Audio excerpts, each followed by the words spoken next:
Hi dear friends, so this is the next chapter from macroeconomics, that is national income accounting. So let's just go through everything once. The study of national income is related to macroeconomics. NNP is equal to GNP minus depreciation. Value of GDP at the current prevailing price is nominal GDP. By deducting undistributed profit from national income, we get personal income. Measuring the sum total of all factor payments is called income method. And fill in the blanks. Stocks are defined at a particular point of time. Final goods will not pass through any more stages of production. Depreciation is an annual allowance for wear and tear of capital goods. Inventory is a stock variable. Pollution is an example for negative externalities. The net contribution made by a firm is called value added. Labor is wages. GDP is gross domestic product. Inventory is stock variable, and domestic service is non-monetary exchange. Um, Next, let's do the one markers. Final goods. Final goods are those which are meant for final consumption and do not pass through any more stages of production. CPI is Consumer Price Index. GNP MP is Gross National Product and Market Price. Net value added, we get net value added by deducting by deducting depreciation from gross value added. GDP is the market value of all final goods and services produced in a domestic country in a year. Intermediate goods, it is produced by one producer and used by some other producer as an input for producing some other product. Depreciation, it refers to the fall in the value of fixed assets due to normal wear and tear.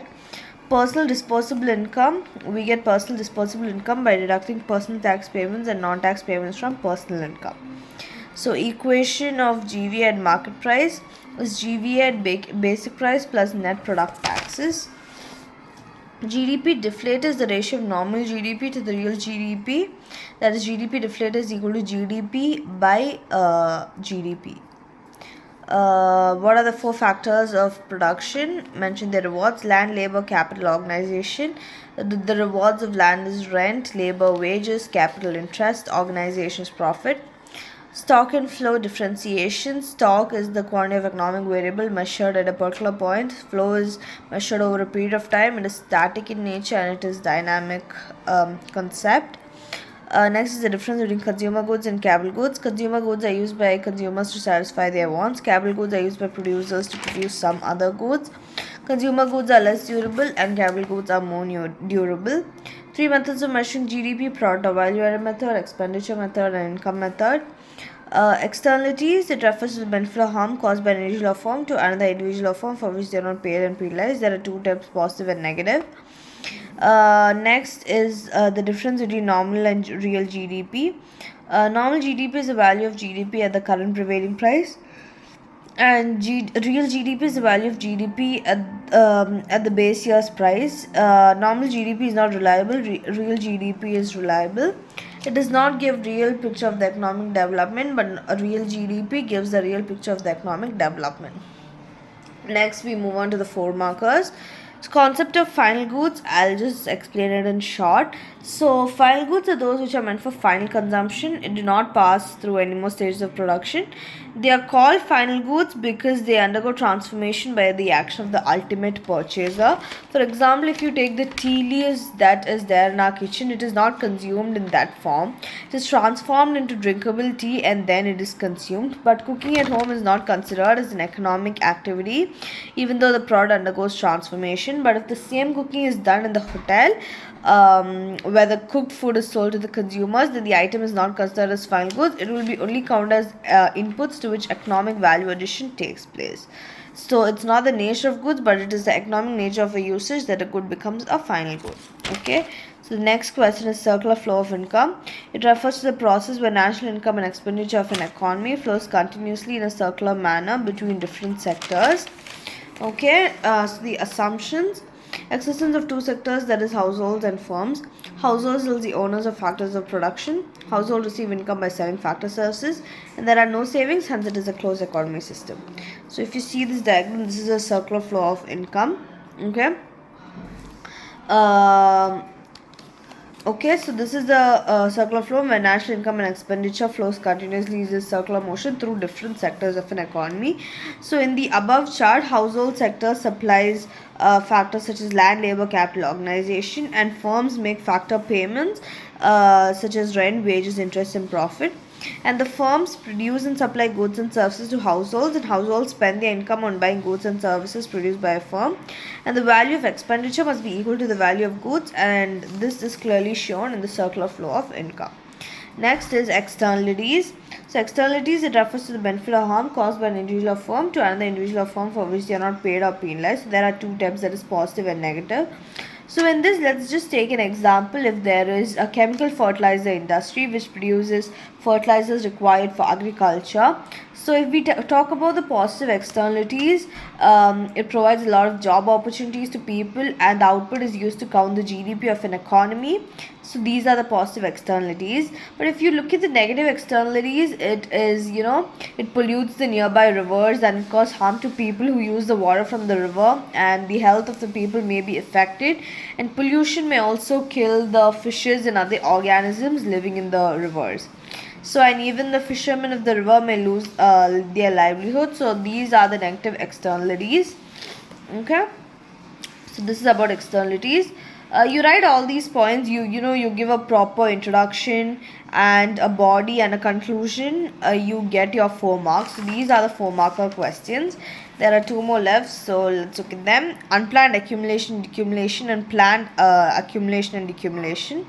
So if you look at inventories, these are usually the unsold goods or unused raw materials which is there in the garage. Suppose after a financial year, or after their selling is done and they have some stock left, that is inventory. These are usually the unsold goods or unused raw materials, and they carry these products from one year to the next year. Okay, so change in inventory may be planned or unplanned, but then if there's an unexpected increase in sales, it'll be called unplanned accumulation, and if there's a planned increase in sales, it'll be unplanned decumulation. So suppose if you assume that a firm produces t-shirts and it starts a production year with an inventory of, let's say, 200 t-shirts. And during the year it expects to sell 2000 t-shirts, and it produces 2000 t-shirts and expects to keep an inventory of 200, but this unexpectedly the sales went low and the firm was able to sell only 1200 t-shirts, so it is left with 800 unsold t-shirts. So the unexpected increase of inventories are an example for unplanned accumulation of inventories. But on the other hand, if the sales had been more than 2000 t-shirts, it would have been an unplanned decumulation of inventories, because not only the 2000 t-shirts but also from 100 from the inventory is also being sold, because we already had 200 as inventory. But if you sell 2100, the sales had been 2100, not only the entire 2000 as we had planned would get sold, but also 100 from the inventory would have been sold. So that's unplanned accumulation and decumulation. Next is planned accumulation and decumulation. So you write the same introduction even for this. Inventories are the unsold goods, unused raw materials, and the semi-finished goods which a firm carries from a year to the next year. So change in inventories may be planned or unplanned. Suppose if you see that a firm wants to increase the inventory from 200 t-shirts to 400 t-shirts. Okay. And expecting the sales of 2000, the firm produces 2000 plus 200 t-shirts, and if the sales are actually 2000 t-shirts, the firm ends up with a rise of inventories. So the new stock of inventories, that is 400 t-shirts, which is planned by the firm, is called as planned accumulation. But on the other hand, if the firm wanted to reduce the inventories from 200 to 50, then it would have only been 1850 t-shirts, even though expected sales is 2000. So this is because the firm plans to sell 150 t-shirts out of the 200 t-shirts. So these are the two instances of planned accumulation and decumulation. So the next is the 6 markers. It's the macroeconomic identities. So gross the macroeconomic identities, there are 7 of them. 4, 5, 6. Yeah, there are 7 of them. So the first one is gross domestic product. It is nothing but the value of all goods and services produced in a domestic country in a year.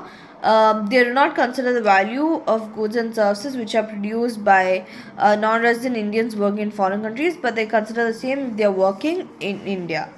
Okay. And then GDP at market price is C plus I plus G plus X minus M. Net domestic product is the aggregate money value of all final goods and services, but you need to less the depreciation. So NDP is equal to GDP minus depreciation. Gross national product, it is the value of all final goods and services produced in a nation plus income earned by domestic factors of production employed in the rest of the world minus income earned by foreign factors of production employed in the domestic country. So GNP is GDP plus net factor income from abroad. Next is net national product. If we deduct depreciation from gross national product, we will be getting net national product. So NNP is equal to GNP minus depreciation.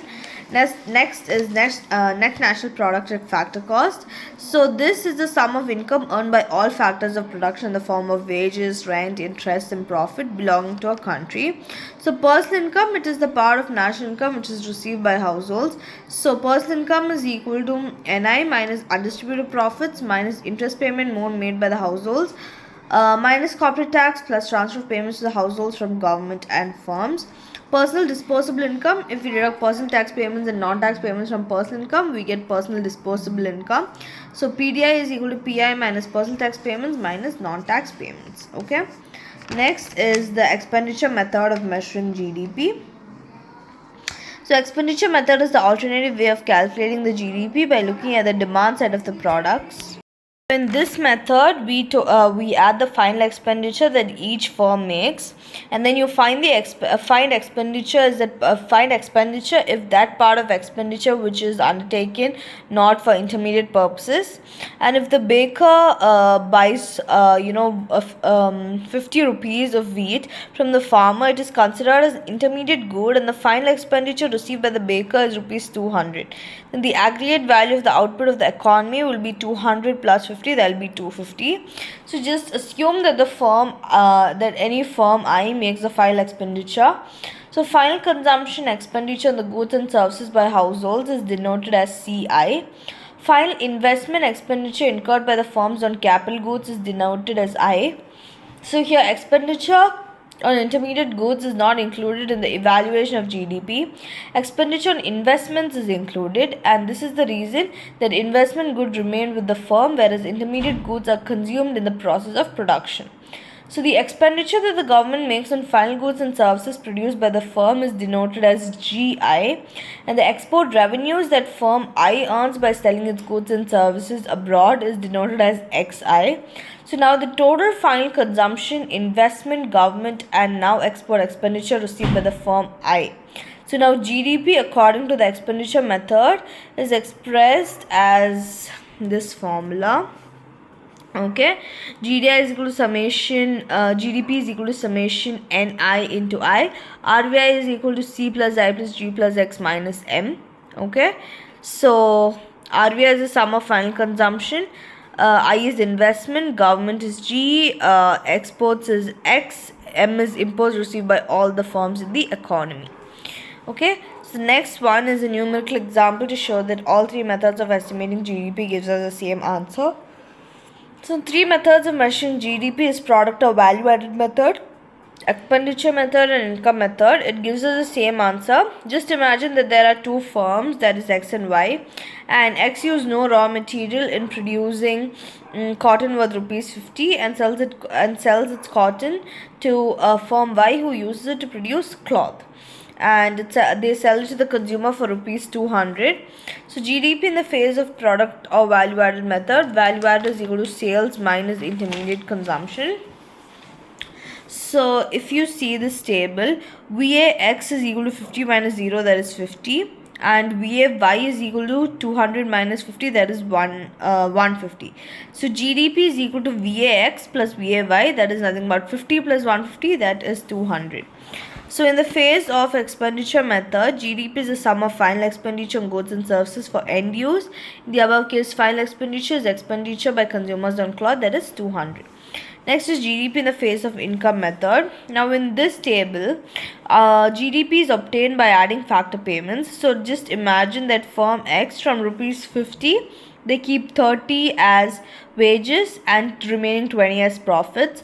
And Y gives rupees 100 as wages and keeps 50 and 50 as profits. Okay, so the GDP by income method is total of factor payments, which is equal to the total wages received and total profits received. So thus GDP is equal to wages plus profits, that is GDP, that is 130 plus 70, that is 200.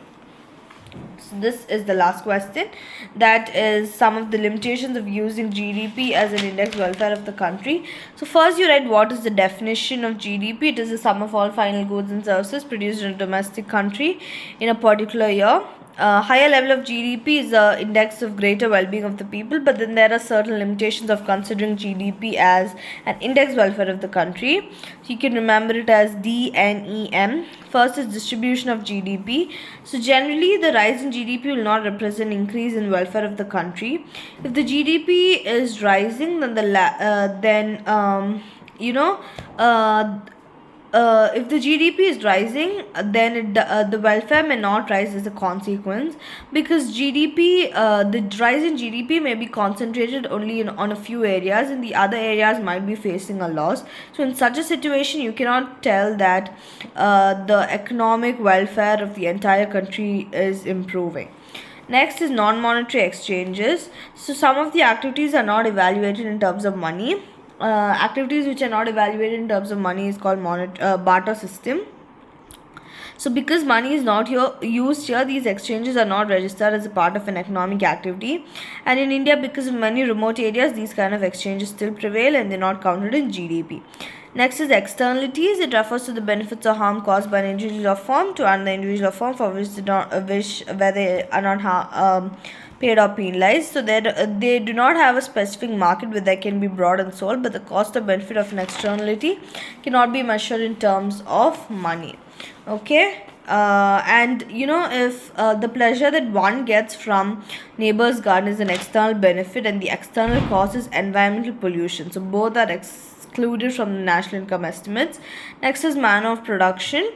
The economic welfare also depends on the manner of production. If they produce goods using methods like child labor or exploitation of workers, it cannot be considered as the economic welfare is improving, or any